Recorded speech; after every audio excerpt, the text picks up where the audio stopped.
خبر شامل کرتے ہیں ملتان سے۔ رابعہ کمل کی رپورٹ کے مطابق Muhammad Nabil Khan public relation officer social welfare نے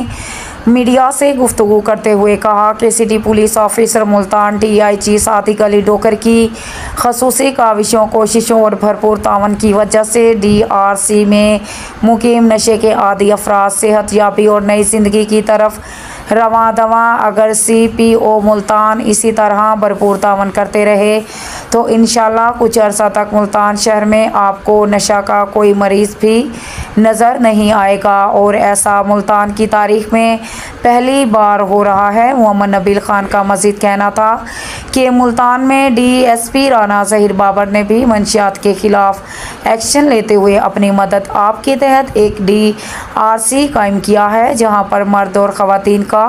علاج ہوتا ہے، اور آر پی او ملتان چودھری سہیل اور سی پی او Multan D I G Sadiq Ali Dogar کی پوری سپورٹ ان کے ساتھ ہے۔